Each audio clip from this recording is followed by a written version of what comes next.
Hello again, Year 6. So, Monday the 18th of January. I don't think I said that on the Big Read video this time.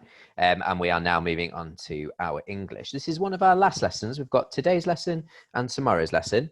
And then you are going to be having sort of the rest of the week, Wednesday, Thursday, and Friday, to do your hot write and also to type up or do a neat write-up of your hot write. We are going to really want you to be completing those because they're going to be part of your writing portfolio that we collect in. So I'll be printing those off and using them as part of your writing portfolio. So we will be wanting those completed and completed to your best of your ability as well. But we are doing a lesson today because we've not quite covered everything that we need to cover in order to do those newspaper reports. And one of the things we need to cover that was actually on, if you think back to when you did your cold write and you had your little checklist of things that should be included, one of the things that was on there was the past, to use the past progressive tense. And I had several of you messaging me saying, oh, we didn't include that one, Mr. Hull, because we weren't sure what it is. We're not quite certain how to do that. And I did say to you then that I wasn't going to go over it with you there and then because it was going to come up as a lesson. And here we are. It has now come up as your lesson. So your WALT is to understand the past progressive tense. And what I'm going to be looking for today is that you're able to identify the different types of tense, that you're able to understand that we adapt verbs when we change tenses, and that you're able to write sentences consistently in the past progressive tense. So let's have a look at what the past progressive tense is then. Let's start basic. Maintaining any tense, whether it's past tense, present tense, whenever we are maintaining a consistent tense in our writing, it is crucial. It's crucial because it ensures that the reader isn't left confused and it grounds our writing in time. It lets the reader know when things are happening and that things are happening at one particular time. In writing, particularly in English, then the tense of a sentence is expressed through the use of verbs. So it is the verbs we look at to work out what tense something is in. So the first thing I'd like you to do, if you're in school, you can do this purely just talking about it with one another or on whiteboards. But if you're doing this from home, I'd like to see you write this down into your book and either circle or underline or something, the verb in the sentence below. So there's two things to do here. Number one, identify the verb. And when you've identified that verb, I want you to work out what tense, past or present tense, this sentence is written in. The sentence is Mr. Hall taught the class how to use tenses. So I'd like you to read over it, discuss in class if you're in school what the verb is and what tense the sentence is therefore written in. And if you're at home, underline or circle the word that is the verb and then write down whether it is past or present tense. We're not worrying yet about progressive, but is it past or is it present tense?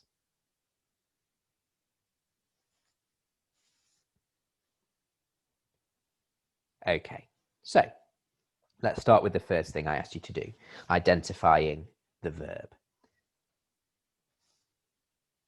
So our sentence was Mr. Hall taught the class. The verb is the word taught.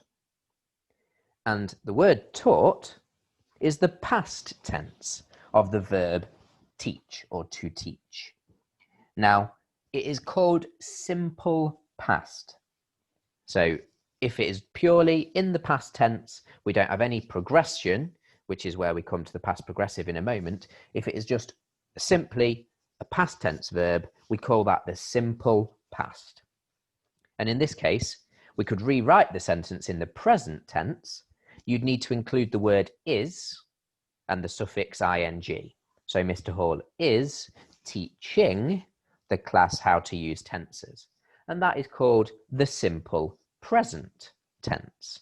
Whenever we have got something and it just stays in one tense, we always call it simple and then whatever tense that is. So in this case, Mr. Hall is teaching the class how to use tenses. Simple present, Mr. Hall taught the class how to use tenses. Simple past. But our WALT today wasn't to understand simple past and simple present tense. The Wilf did say that we had to understand different tenses. So we've started to cover the first part of the Wilf, but we've not yet covered the Walt. So let's look then at understanding the past progressive tense. As I say here, we've just done this. We've now looked at past and present, simple past and simple present. We've also looked at how we adapt the verbs. And we do that, in this case, we looked at how you adapt the verb between the two tenses by adding is and then the suffix ing to the verb. But we now need to look at that past progressive. So what is the past progressive tense?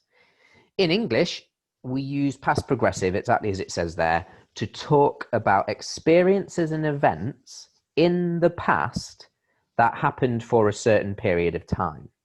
So this timeline might help you think about it. Something that happened in the past or began happening in the past, but continues to happen now. So something that might have started in the past, but is still true and is still happening now. That's where we get progressive from. To progress means to continue on. So past progressive, started in the past, continues on to the present. So what I'd like you to do, I'd like you to all have a go at thinking of something. If you're in class, you can talk about this and do it on whiteboards. If you're at home, you can write down some sentences. I don't mind which one of these three you choose, and you don't need to do one for each of them. But think of something that one of these groups or people did in the past that could still be something they are doing now. So the idea is to have something beginning in the past that progresses to still happening in the present. There's a little top tip for you here. When you think of the progressive tense, think of the word progressing, that ing. Any progressive verb will always end with an ing. And then all you do to make it past progressive is you add the word was or were before your verb ending in ing. And then you just need to work out, is the noun singular or plural? If it's singular, it's was. If it's plural, it's were. Okay. Have a go at writing some sentences down or talking about them out loud for those different groups of people. Write them down, then pause the video. In fact, pause the video, then write them down. Let's get it the right way around. When you've written them down, you can start the video again, and we'll look at whether or not your sentences would have been right. Speak to you again in a moment.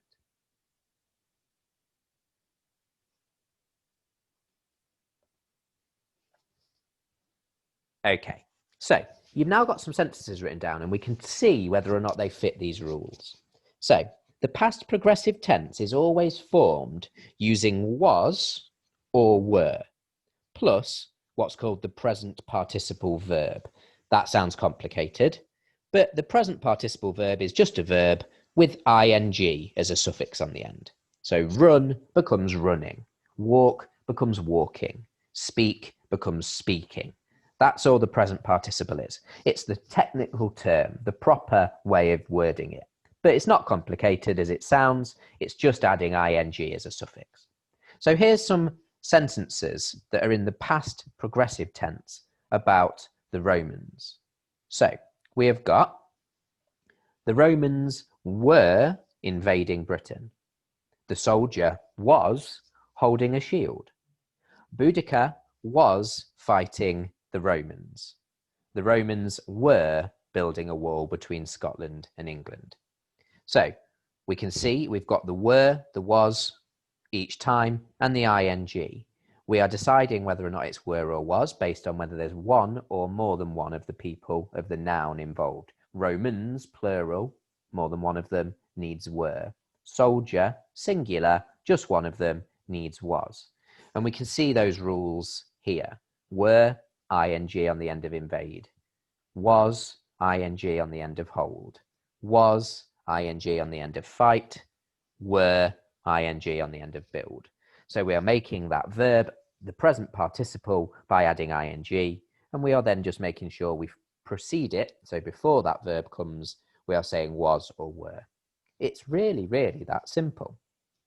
So What I'd like you to do to test whether or not you've understood that, what I'd like you to do is I'd like you to read over this sort of section of writing. If you're doing this at home, you can just write out where you find these things. If you're doing it in school, Miss Barrett may have printed it for you. If she has, you can highlight. If not, you can also just write these down or just discuss them.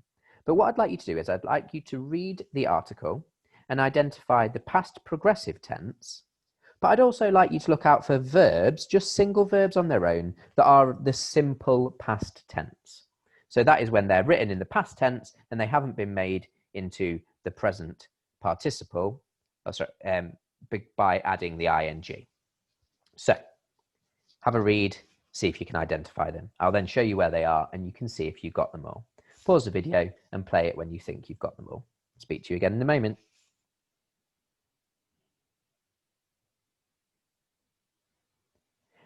Okay, so let's start by identifying the present progressive tense. The Roman army were building. Now it was coming for Britain. And then were building new forts at the bottom there. Just 3, but it follows that rule. Roman army were building. Now it was coming and they were building. That is the past progressive. Now, there's a lot more examples of simple past tense though. Oh, sorry, one more. I missed one of the past progressive. Were spreading. Now we can go on to the past simple. Ruled, landed, battled, stormed, chopped, stood, wanted, called. Oh, let me just go back a moment. Let that origami page flutter back on. So as you can see, the most common way of making a verb simple past tense is adding the suffix ed. But that is not always the way. For example, the word run in the past tense is ran. Doesn't necessarily mean that it's not past tense. They don't always have to be ed. So there are some exceptions to that.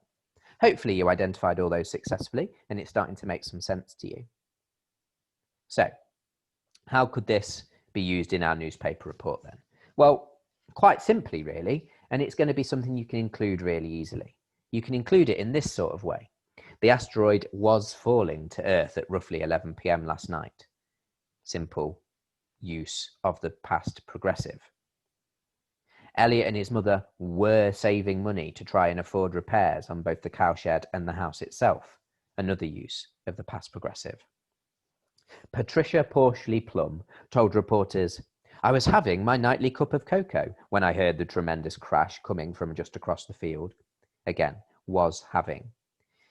That is how I'm going to expect to see it used. It is not like some of the features where you'll be using it all the time. It is just something that I would hope to see maybe 4 or 5, certainly at least 3 times throughout your report.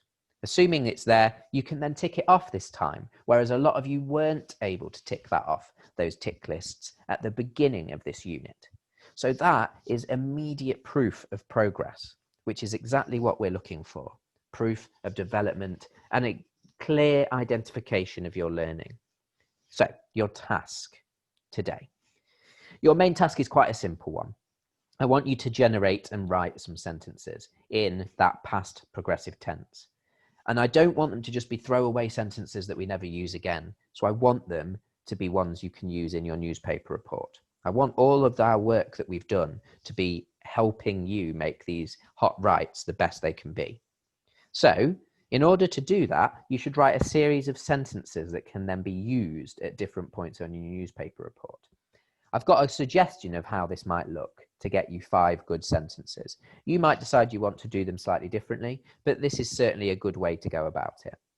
So what you could do, you could write 2 sentences to go in the section that comes just after the introduction.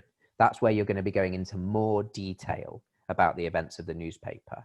That might be where you are talking a bit more about the family themselves, Elliot and his mother. It might be where you're talking about the damage to the property. It might be where you're talking about the time that this happened. It might be where you talk about how the neighbours felt. But anything there where you could get 2 sentences in. One sentence then to go in to your further information about asteroids, and then 2 sentences that can go into your quote, just like I did a quote from Porchley Plum.